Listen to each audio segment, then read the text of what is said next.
Hello and welcome to the NeOtaku podcast. Today, I, JOJI Matthews, are your host for episode Ellevangelion. That's a horrible pun, and I fucking hate my life. But today I'm going to be talking a lot about Evangelion because it's been 22 years since the first episode, Angel Attack, kind of got released upon the earth in the most beautiful way possible. So I want you to envision this. You're 35 years old and you live in Tokyo. You work a regular office job. You're lucky enough to have one in this economic climate. You go to your local family mart and you pick up your regular meal of cup ramen and discount store onigiri. You walk up the stairs to your third floor apartment and you slowly open the door. After fumbling for about 2 minutes to find your key, you walk into the entrance and you turn on the small TV that is in your kitchen on the kitchen counter. You are heating up the water as this beautiful sound begins to play out of your display. You hear it. Zankaku na tenshi no yono ni shounen yonshin wa ni nare. It takes your interest. You've never quite heard anything like this. Sure, you've watched anime all your life. I mean, you grew up in the 70s and 80s. Anime has been prevalent throughout all of that time, but you've never quite heard anything just like this. This seems special. The strange amount of compression on the singer's voice and that wonderful choir that comes in underneath it. As the beat change hits you, you feel something strange within your body.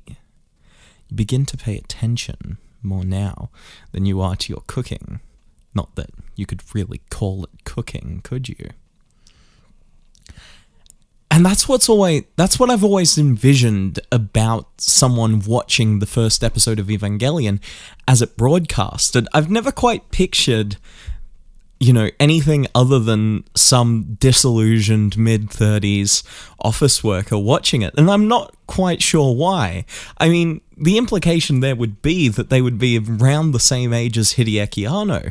But the truth is, for the matter of Evangelion's original broadcasting time, is that it started towards the end of a kid's block and towards the beginning of a teen to early adult-oriented block. And the only reason that it really ended up changing broadcasting times was the amount of gore that was in the series later on. See, what a lot of people don't know is that Evangelion was largely targeted towards young adults and children. It was a show that was meant to kind of be watched to teach kids, I guess, in a sense, about, these deeper ideas, these deeper concepts. And that's always been really, really strange to me because a lot of people now, they look at Evangelion and they're like, oh, it's so dark, it's so complex. And yet it's targeted towards children. And there are lots of childlike elements to it. And that's what really makes the rebuild films even more interesting to me. I mean, they're nowhere near as interesting as the original series, but the most interesting elements of them comes down to the fact that, yes, this is based upon something that came before that was lightly targeted towards children, towards teenagers.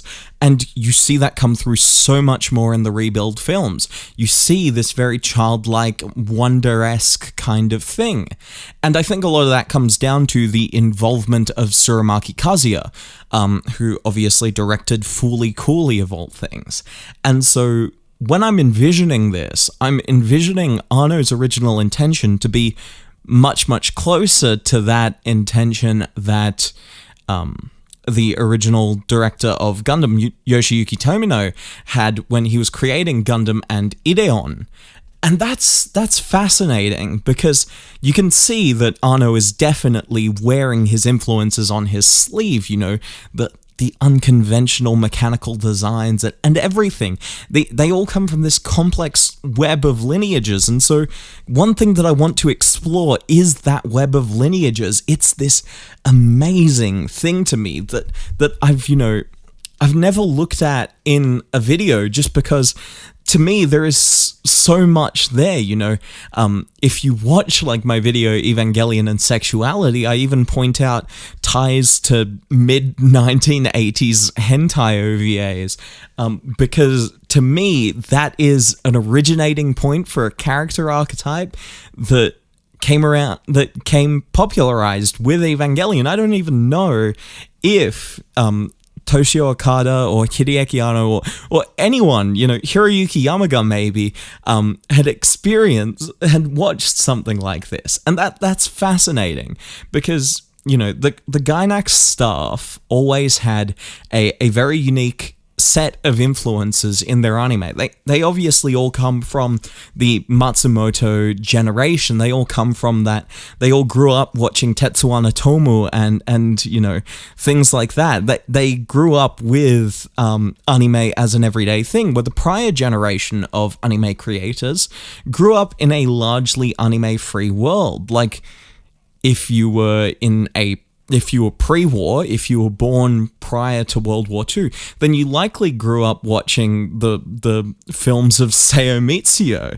And that's crazy, because, you know, these pro-war propaganda films bear very little, you know, fundamental expansion into the television anime sphere that comes around when we kind of get to the 1960s with someone like Osamu Tezuka, and yet it definitely sticks around in anime films, that very Disney-inspired style, which gets carried through to, you know, Hayao Miyazaki after watching Hakujaden, and you know, things like that. And so we have these splinterings and these evolutions of anime to these different generations. You know, Hideaki Anno grew up watching the works of people like, Leiji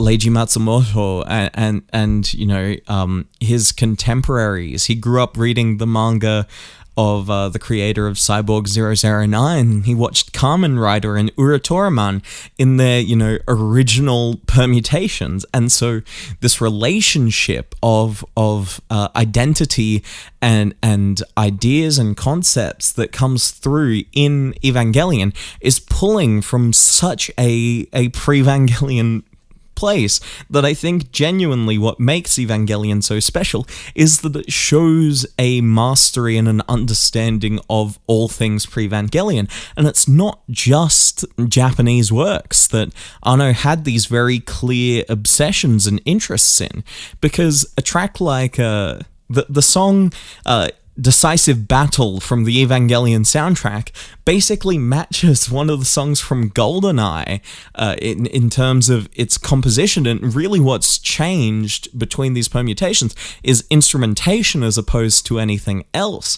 And a lot of people would see this as plagiarism, and I mean, I get that a lot of scores are plagiarized, like full on. But I think that's a lot of what makes Anno's series and his involvement with elements of scoring, like how he wrote the lyrics for Komsasa Todd, which is set over canon in D. You know, these are very strange influences and relationships that Anno has to media that ultimately come around to form a new type, a new understanding of media. And so really, if you want to understand and deeply interact with Evangelion, you need to look at this rich, I guess you could call it a Derridian text, you know.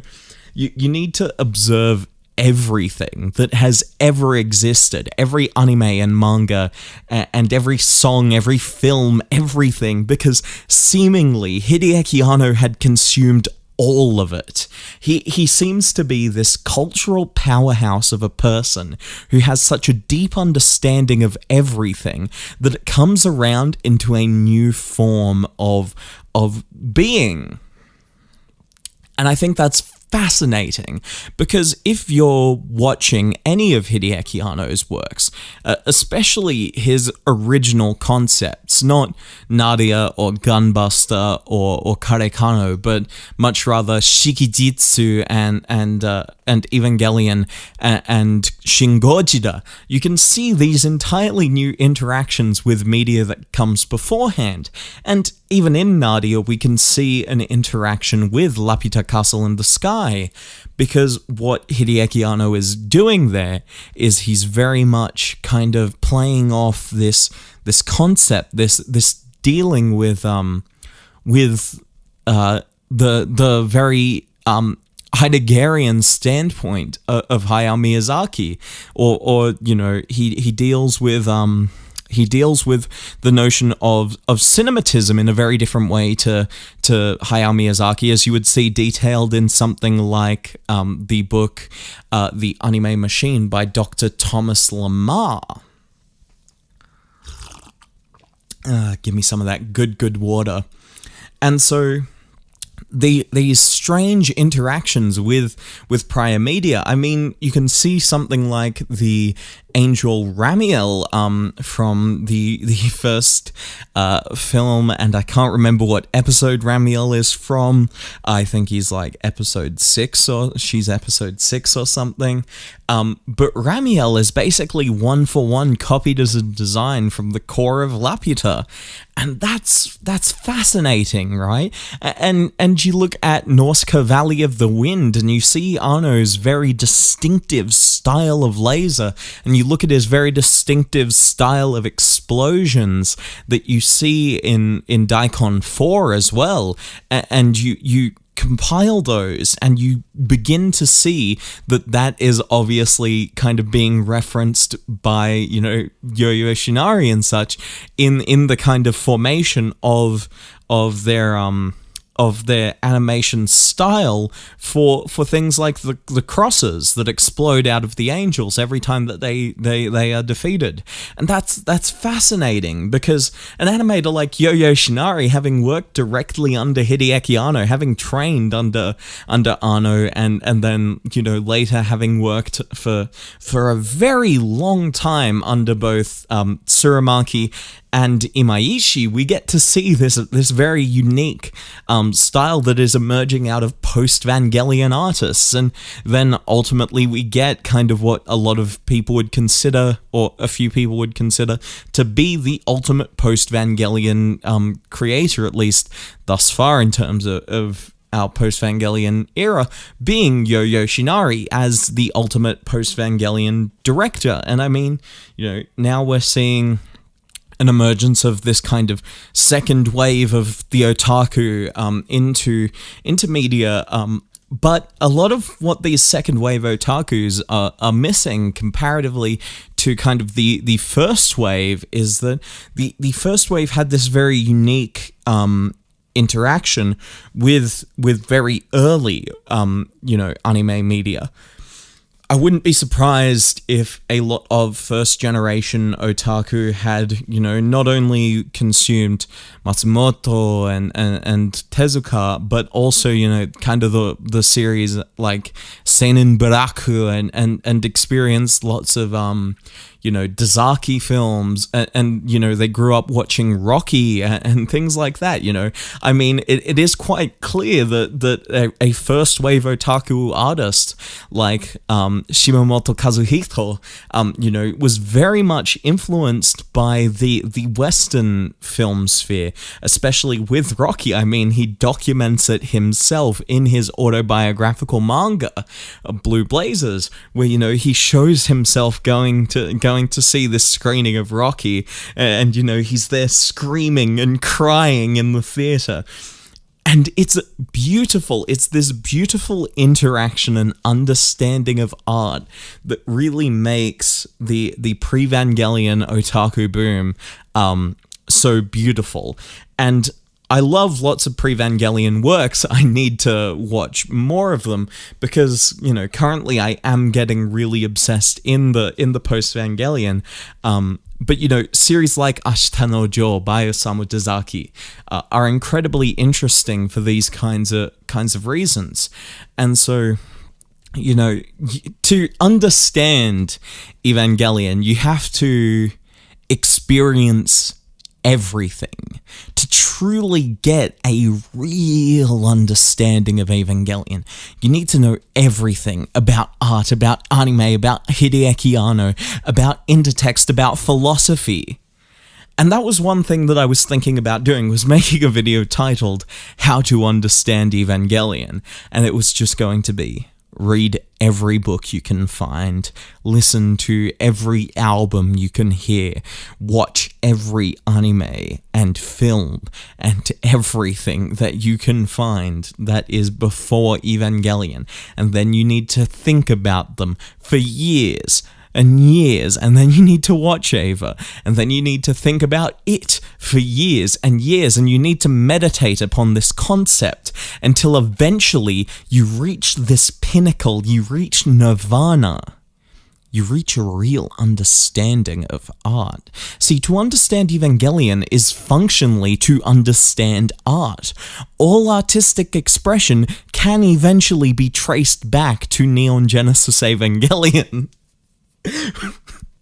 Which is hilarious, because of course there is art before Eva, there is art after Eva, so what is with Eva being such this 0 point?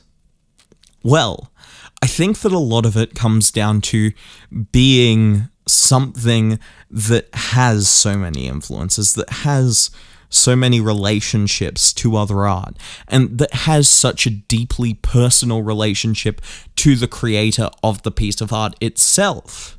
Hideaki Anno obviously created Evangelion in an ambivalent state towards the idea of the otaku, and I kind of want to look at that, because, you know, Hideaki Anno, a lot of people think that Evangelion is made to be critical of otaku, and I would think that it is.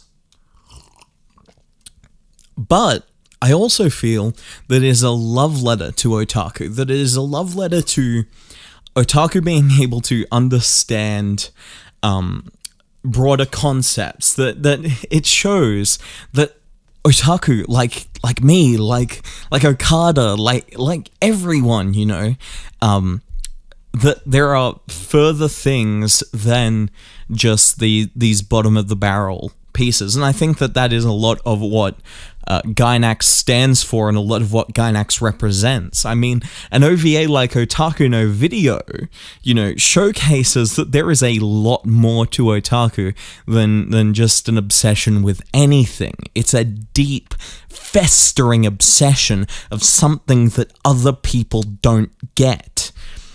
And that's amazing, because I have that deep, festering, biting addiction to thinking about Evangelion.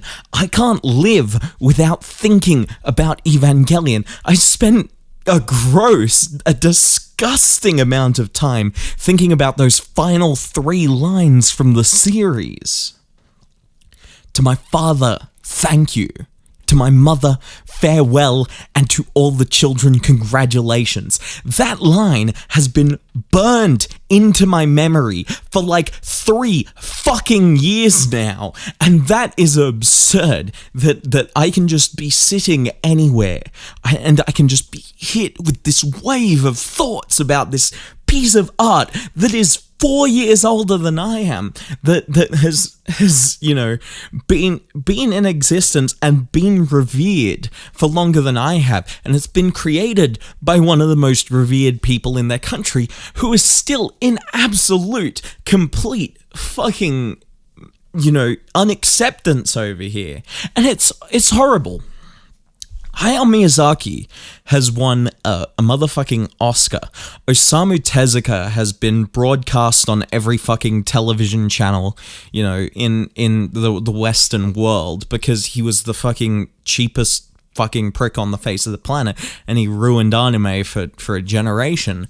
But those people are held in reverence by, more normal people. I mean, I think it's pretty hard to find anyone who has watched an animated film who hasn't happened to watch something by, fucking Hayao Miyazaki. And I think it's very hard to find people who haven't experienced, Astro Boy in at least some form.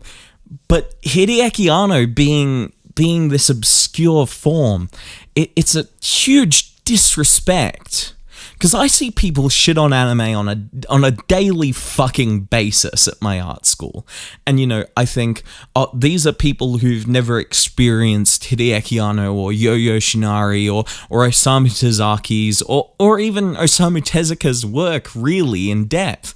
They hold Hayao Miyazaki at this insane level. And, I think about them and I think, maybe if I just fucking told them to sit down and watch a Masaaki Yuasa show, then maybe they would have some form of fucking appreciation for an art form that is a little bit foreign to them, and it's like I see all of these people who expect every anime to be like Dragon fucking Ball, right? And I think about that shit and I'm like, sure, Dragon Ball is at the center of culture for that shit, but fuck you, because guess what? There is a lot more to that there's a lot more to that art form than you can see, and I think Evangelion is the ultimate form of expression, at least in a non-interactive media.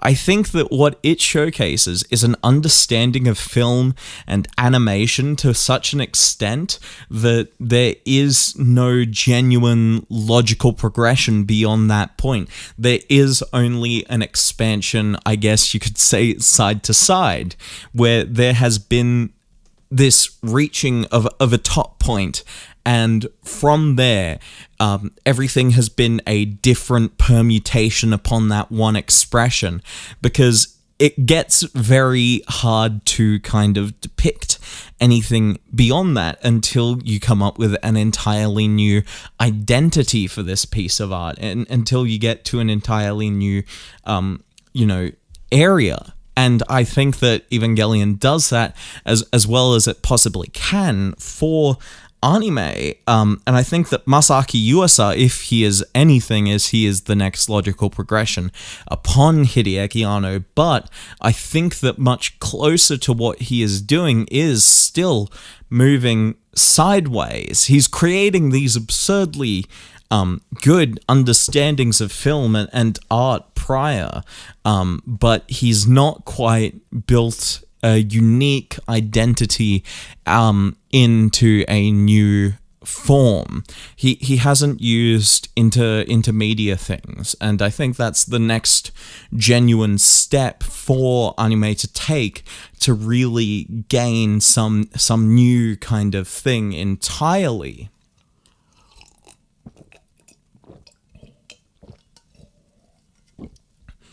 And so I think we've reached this kind of theoretical endpoint of artistic expression, and I think that that's really interesting because it's ambivalent.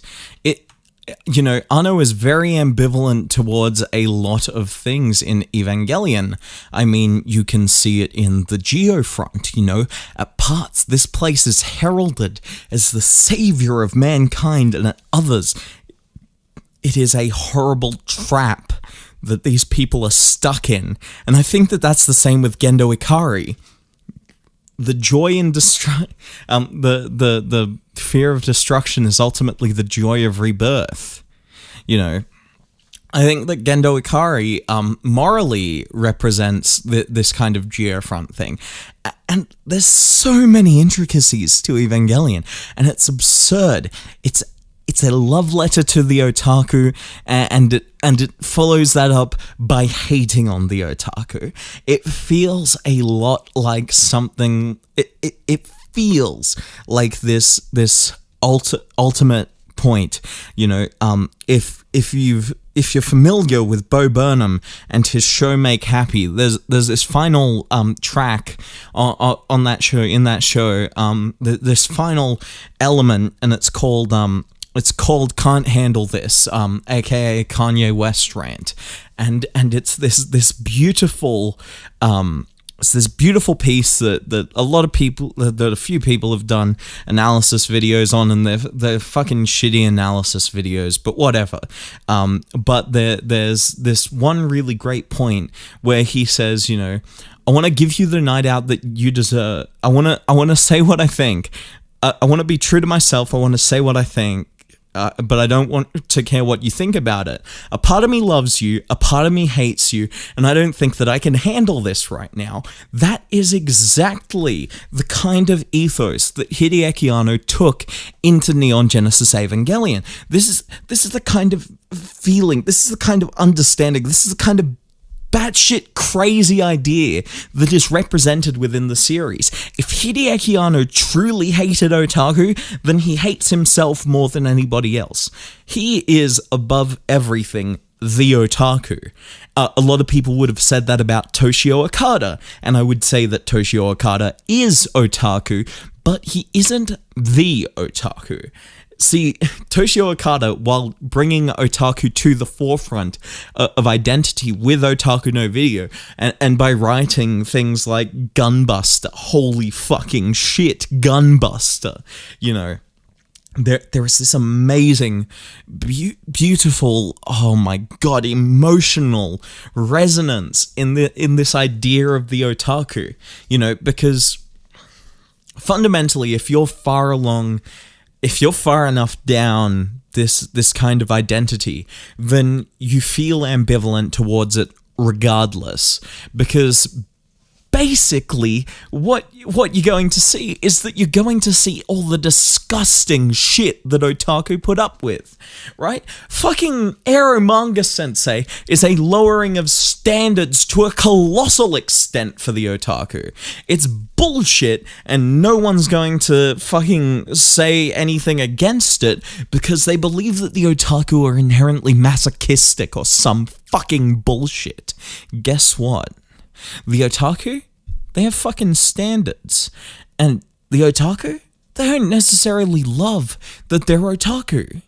I mean, you can definitely see this in the 1980s identity of the otaku. I mean, we had the fucking otaku killer, the Miyazaki murderer, right? And if you don't know the story about the Miyazaki murderer, it is not, in fact, Hayao Miyazaki. He was a man that worked at a local newspaper agent, and he was a pedophile and a rapist and a murderer. And basically, he fucked a whole bunch of kids, and then he killed them, and he left a kid's toe at the family's door, and he ate his grandfather's ashes, and he attempted to rape his sister one time. So he's a pretty fucking weird dude. But he put a very dirty stain on the word otaku, and it's horrible. It's horrible because fundamentally what that did is that it created an era where people wouldn't feel good about themselves for what they're doing. And I think that that's a really important element about the earliest era of otaku, because they had to keep it secret. And that's exactly what we see in Otaku no Video, and that's the exact experience that gets showcased in Evangelion, in all of these works, is that there's this hiding of identity, and now that the otaku era has ended with the death of the otaku, fundamentally people are able to be proud of themselves once again. They're able to understand that their obsessions, that their feelings are able to be accepted by society. And that's wonderful, and that's beautiful. But they don't get that ambivalence towards themselves. They don't get that love and hate of their obsession. They don't get it.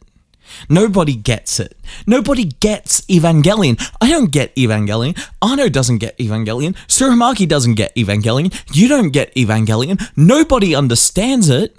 It's the only piece of art that means everything.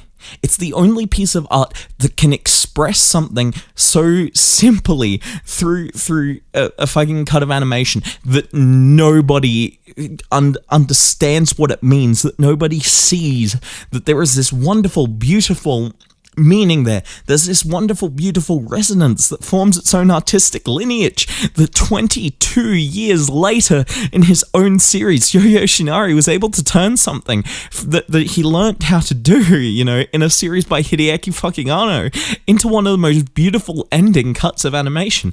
The water is rebirth, guys. The water is fucking rebirth. How do you not get that fucking symbol? How do you not get it? How do you not understand this concept of evolution as presented in Evangelion? Holy fucking shit, guys. How fucking stupid have the otaku gotten over the past 30 fucking years? It's crazy. It's crazy and it's horrible. And people out there will fucking shit talk Eva and they'll shit talk Ano and everything, and they're fucking wrong. Because if I'm able to sit in my bedroom, in my one room, in my fucking filthy ass apartment with anime titties up on all the walls, and then the fucking PS4 and an amplifier and a synthesizer and a fucking guitar and this weird fucking microphone that I have, and I have a fucking thing of wheat flavored tea, and I have $22 in my bank account in total. I'm fucking broke as shit because the one thing that I do as a job doesn't net me any fucking money. So what do I fucking do with this shit? What do I do? What do I do? I just sit here and I think about the one fucking series that I like, because everything else, that just makes me angry. That just makes me angry, JOJI, and angry JOJI isn't good, and now JOJI has this long fucking boy hair, and I hate boy hair because it's shit. It's fucking gross as fuck. And so now JOJI has to fucking go to the hairdresser and spend the rest of his fucking money in his bank account to get his hair cut. And his phone is broken, and so he has no fucking money. And so it's just like, holy shit. But the one thing that goes with me everywhere is fucking Evangelion, because I'm a crazy man. I'm a crazy man. If there's one thing you want to know about Neon Genesis Evangelion, if there's one thing you want to know about art, is that as soon as possible, you should get the fuck out. Because it turns you into a monster. It turns you into someone who doesn't get anything. They don't get the normies. They're not understood. They're fucking reviled in society. They become these freaks, these monsters that crawl out of the sewers, and they talk in a language that is unlike our own. See, no one truly understands the otaku, for the otaku do not truly understand themselves. You see, and that's what Hideaki Anno did. He understood the otaku so well, he pushed all of our buttons. He destroyed us.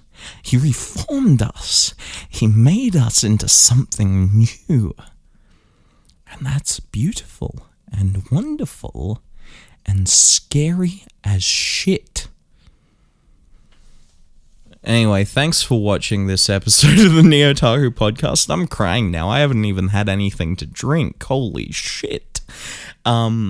If you like this, listen to it. Oh, wait, I need to do the iTunes. Yes, because we're now officially on iTunes, guys.